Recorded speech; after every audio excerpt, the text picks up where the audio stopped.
Hi hello அனைவருக்கும் இனிய மாலை வணக்கங்கள். ஆகஸ்ட் மாதம் 10ஆம் தேதி சனிக்கிழமை மாலை 6:30 மணி அளவில் வந்து ஒரு வீடியோ பதிவு பண்ணிகிட்ருக்கோம். நான் உங்கள் அருண்குமார்.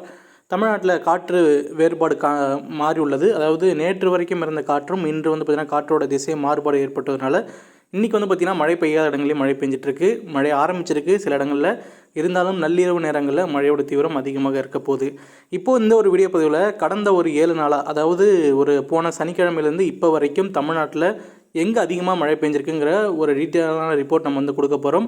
ஒரு மேப்பில் நம்ம டிஸ்பிளே பண்ணி காமிக்க போகிறோம். அந்த ரிப்போர்ட் முழுக்க வந்து பார்த்திங்கன்னா நம்மளுடைய அக்யூரேட்டாக இருக்க போகுது. ஏன்னா இது வந்து தினசரி வரக்கூடிய மழை அளவுகளை பேஸ் பண்ணி நம்ம எடுத்துருக்கோம், எந்தெந்த இடங்கள் அதிகமாக மழை கிடச்சிருக்குன்னு.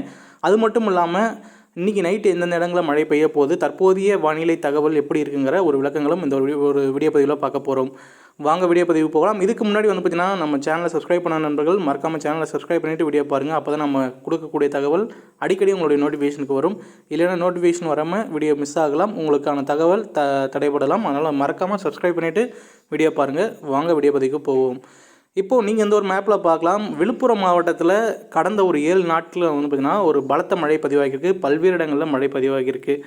விழுப்புரம் மாவட்டம் மட்டும் இல்லை, நம்ம திருவண்ணாமலை மாவட்டம், செங்கல்பட்டு, காஞ்சிபுரம், வேலூர் மற்றும் கடலூர், இந்த ஒரு மாவட்டங்கள்லாம் அதிகமான மழை பதிவாகியிருக்கு. சேலம் மாவட்டத்தில் ஏற்காடு பகுதியில் அதிகமாக மழை பதிவாகியிருக்கு. தலைவாசலில் அதிகமாக மழை பதிவாகியிருக்கு. புதுக்கோட்டை மாவட்டத்திலையும் பரவலாக நல்ல மழை பதிவாகியிருக்கு. இந்த ஒரு வரைபடத்தில் பச்சை கலரில் இருக்கிற இடங்கள்லாம் ஓரளவுக்கு மழையும், அதே வந்து பார்த்திங்கன்னா அதிலே மஞ்சள் கலரில் இருக்கக்கூடிய இடங்கள்லாம் ஒரு நல்ல மழையும் பதிவாகியிருக்கிறது நம்ம வந்து இந்த ஒரு வரைபடத்தில் காமிச்சிருக்கோம். அதாவது இது வந்து கடந்த ஒரு ஒரு 6 நாட்களுக்கான மழை அளவுகள், அதாவது 4ஆம் தேதியிலிருந்து தற்போது 10ஆம் தேதி வரைக்கும் பதிவான மழை அளவுகளை பேஸ் பண்ணி எடுத்திருக்கோம். எந்தெந்த இடங்களில் எவ்வளோ மழை கிடச்சிருக்குன்னு. தென் மாவட்டங்களில் பெருசாக எங்கேயும் மழை பதிவாகலை. மேற்கு தொடர்ச்சி மாவட்டங்களையும் பெருசாக மழை பதிவாகலை. நீங்கள் இந்த ஒரு வரைபடத்தில் பார்க்கலாம். குறிப்பாக பாலக்காடு கணவாயுடைய காற்றுடைய தாக்கம் நம்மளுடைய திருச்சி மாவட்டம் வரைக்கும் பெருசாக மழை பதிவாகாமல் இருந்ததை நீங்கள் பார்க்கலாம். இந்த நேரத்தில் கடந்த 7 நாட்களில் டாப் 1 நம்ம வந்து பார்த்திங்கன்னா விழுப்புரம் மாவட்டம் வல்லம் வந்து பார்த்திங்கன்னா 29 சென்டிமீட்டர் மழை கிடச்சிருக்கு. கடந்த ஒரு 7 நாட்களில் மட்டும் 29 சென்டிமீட்டர் மழையும். திருவண்ணாமலை மாவட்டம் தாலுகா ஆஃபீஸ், அதாவது செய்யார் தாலுகா ஆஃபீஸில் வந்து பார்த்திங்கன்னா 27 சென்டிமீட்டரும் மழை பதிவாகியிருக்கு. அடுத்ததாக புதுக்கோட்டை மாவட்டம் பெருங்கலூரில் வந்து பார்த்திங்கன்னா 27 சென்டிமீட்டரும், அதே போல் வந்து பார்த்திங்கன்னா விழுப்புரம் மாவட்டம் திண்டிவனம் அதுக்கு அடுத்து வந்து பார்த்திங்கன்னா 26 சென்டிமீட்டர் மழை கிடச்சிருக்கு. இதுக்கு அடுத்தபடி வந்து பார்த்திங்கன்னா கடலூர் மாவட்டம் வேப்பூரில் வந்து பார்த்திங்கன்னா 25 சென்டிமீட்டர் அதிகபட்சமாக மழையும். விழுப்புரம் மாவட்டத்தில் செஞ்சியில் அதிகமாக மழை பெஞ்சிருக்கு, 25 சென்டிமீட்டர். இந்த ஒரு லிஸ்ட்டில் நீங்கள் வந்து பார்க்கும்போது தெரிய வரும். திருவண்ணாமலை, கடலூர், விழுப்புரம், கள்ளக்குறிச்சி, இந்த ஒரு 4-5 மாவட்டங்கள் தான் அதிகமாக இருக்கும். புதுக்கோட்டை மாவட்டத்திலையும் பரவலாக மழை கிடச்சிருக்கு. இந்த ஒரு 4-5 மாவட்டங்களில் பெஞ்ச மழை மட்டும் வந்து பார்த்திங்கன்னா அதிகமாக இருந்தது. ஏன்னா தினசரி மழை பதிவாகியிருக்கு. குறிப்பிட்ட ஒரு 2 நாட்கள் வந்து பார்த்திங்கன்னா தினசரி ஒரு 10 சென்டிமீட்டர் 12 சென்டிமீட்டர் வந்து பார்த்திங்கன்னா மழை பெஞ்சிருக்கு இந்த ஒரு இடங்களில். இந்த ஒரு வானிலை தகவலில் கடந்த ஒரு 7 நாட்களில் வந்து பார்த்திங்கன்னா அதுக்கு முன்னாடியே நம்ம வந்து பார்த்திங்கன்னா சொல்லியாச்சு, இந்தந்த மாவட்டங்களுக்கு நம்ம வந்து ஹாட்ஸ்பாட் இருக்குது, இந்த இடங்களில் மழை எதிர்பார்ப்புகள் இருக்குதுன்னு சொல்லி திருவண்ணாமலை மாவட்டம், விழுப்புரம், கள்ளக்குறிச்சி, கடலூர் மாவட்டத்தை நம்ம மென்ஷன் பண்ணியிருந்தோம். கூடுதலாக நம்ம டெல்டா மாவட்டங்கள் மென்ஷன் பண்ணியிருந்தோம். இதில் டெல்டா மாவட்டம்னு பார்க்கும்போது நம்மளுடைய புதுக்கோட்டை மாவட்டம் இருக்குது.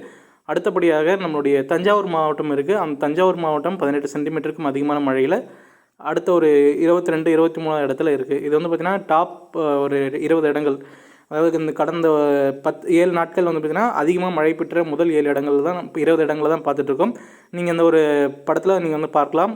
எல்லா ஏரியாவும் கவர் பண்ணியிருக்கோம். இந்த 20 இடங்கள் எங்கெங்கே இருக்குங்கிறது பார்த்துருக்கலாம். சேலம் மாவட்டம் மாத்தூர், ராணிப்பேட்டை, வாலாஜா இருக்குது.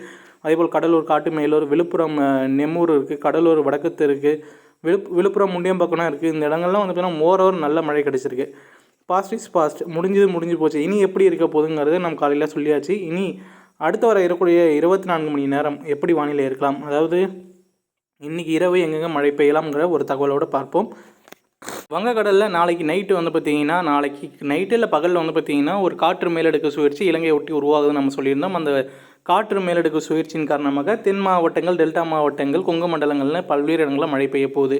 இந்த ஒரு நேரத்தில் கடந்த 2-3 நாளாக நம்ம கடலோர மாவட்டங்களில், நம்ம கடலூராக இருக்கட்டும், புதுவையாக இருக்கட்டும், இந்த கடலோர பகுதியில் நல்ல மழை பெஞ்சது. நம்ம புதுவையில் 16 சென்டிமீட்டர் மழை பெஞ்சது. ஆனால் இனி கடலோரங்களில் பெருசாக மழை இருக்காது. அதாவது கடலோரத்துலேருந்து ஒரு 30 கிலோமீட்டர் தூரம் வரைக்கும் பெரிய அளவுக்கு நம்ம மழை எதிர்பார்க்க முடியாது. ஆனால் இனி டெல்டா மாவட்டங்களில் மழை எதிர்பார்க்கலாம். டெல்டா கடலோரங்களில், தென் கடலோர மாவட்டங்களில் நம்ம நிச்சயமாக மழை எதிர்பார்க்கலாம். குறிப்பாக அடுத்த 24 மணி நேரத்தை பொறுத்த வரைக்கும் தமிழகத்தின் சேலம், தருமபுரி, அதேபோல் திருச்சிராப்பள்ளினா மழையே இல்லைங்க. மழை வந்து பார்த்திங்கன்னா நமக்கு தலைநகர் பகுதியில் பெருசாக மழை இல்லை. ஆனால் திருச்சிராப்பள்ளி இன்றைக்கி வந்து பார்த்திங்கன்னா கண்டிப்பாக மழை பெய்யும். திருச்சிராப்பள்ளி மாவட்டத்தின் பல்வேறு இடங்களில் இன்றைக்கி நல்ல மழை பெய்ய போகுது. முன்னாடியே சொன்ன மாதிரி சேலம், திருவண்ணாமலை, கடலூர், கள்ளக்குறிச்சி, திருச்சிராப்பள்ளி, நாமக்கல், தஞ்சாவூர், புதுக்கோட்டை, நாகை, காரைக்கால், ராமநாதபுரம், சிவகங்கை, மதுரை உள்ளிட்ட மாவட்டங்களில் இன்று நள்ளிரவில் வந்து பார்த்திங்கன்னா கனமழை நம்ம எதிர்பார்க்கலாம். கூடுதல் சிறப்பாக ஈரோடு மாவட்டத்திலையும் மழை பெய்யும், நாமக்கல் மாவட்டத்திலையும் மழை பெய்யும், கோயம்புத்தூர், திருப்பூர் மாவட்டங்களையும் ஆங்காங்கே வந்து பார்த்திங்கன்னா வெப்பச்சலன மழை காணப்படும். திண்டுக்கல் மாவட்டத்தில் பல்வேறு இடங்களில் மழை பெஞ்சிட்ருக்கு. நம்மளுடைய விருதுநகர் மாவட்டம், தூத்துக்குடி மாவட்டம், திருநெல்வேலி, ராமநாதபுரம் மாவட்டங்களையும் இன்று இரவு வந்து பார்த்திங்கன்னா ஒரு பரவலான மழையை நம்ம எதிர்பார்க்கலாம். இந்த மழை வந்து பார்த்திங்கன்னா போக போக வந்து பார்த்திங்கன்னா தீவிரமடையும். தென் மாவட்டங்கள் மற்றும் கொங்கு மண்டலங்களில் வரக்கூடிய நாட்களில் ஒரு நல்ல மழை இருக்குது. நம்மளுடைய தருமபுரி, திருவண்ணாமலை, சேலம், நாமக்கல், கொங்கு மண்டலங்களில் வந்து பார்த்திங்கன்னா ஒரு நல்ல மழை பதிவாகும். காவேரி நீர்பிடிப்பு பகுதிகளில் நல்ல ஒரு நீர் பெருக்கெடுத்து ஓடுவதற்கான வாய்ப்புகள் அடுத்த கட்டமாகவும் உண்டு. இது நம்ம காலையிலே சொல்லிட்டோம், ஆகைன் இது வந்து ரிப்பீட் பண்ணிடுவோம். இந்த ஒரு தகவல் உங்களுக்கு பிடிச்சிருக்குன்னு நினைக்கிறேன். மோரோவர் இன்றைக்கி நைட்டு வந்து பார்த்திங்கன்னா டெல்டா மாவட்டங்கள், மத்திய மாவட்டங்களில் ஒரு சிறப்பான சம்பவம் இருக்க போது. தொடர்ந்து வந்து பார்த்திங்கன்னா ரேடார் இமேஜை பாருங்கள். ரேடாரில் வந்து பார்த்திங்கன்னா எங்கெங்கே மழை பெஞ்சிட்டு இருக்குங்கிறத பார்த்துட்டு இருக்கலாம். இப்போ வந்து பார்த்திங்கன்னா திண்டுக்கல் மாவட்டங்களில் மழை பெஞ்சிட்டு இருக்குது. அதேபோல் விருதுநகர் மாவட்டத்திலையும் மழை பெஞ்சிட்டு இருக்குது. கூடிய சீக்கிரம் வந்து பார்த்திங்கன்னா நள்ளிரவு நேரங்களில் மழை பெய்யக்கூடிய இடங்கள் மேலும் அதிகரிக்கும். தொடர்ந்து நம்மளுடைய முகநூல் பக்கத்துலையும் அப்டேட் கொடுத்துட்ருப்போம். அதையும் பாருங்கள். வீடியோ பிடிச்சிருந்தால் லைக் பண்ணுங்கள். உங்களுடைய கேள்விகளை நம்ம கமெண்ட் செக்ஷனில் கமெண்ட் பண்ணுங்கள். நம்ம கொடுத்த அந்த லிஸ்ட்டில் உங்கள் ஊர் இருந்தால் மறக்காமல் கமெண்ட் செக்ஷனில் கமெண்ட் பண்ணுங்கள். அது எந்த அளவுக்கு வந்து பார்த்திங்கன்னா அந்த மழை போதுமா பத்தாதா அப்படிங்கிற ஒரு கமெண்ட்டையும் பதிவு பண்ணுங்கள். மீண்டும் அடுத்த ஒரு வீடியோ பதிவில் நாளை காலை சந்திப்போம். நன்றி, வணக்கம்.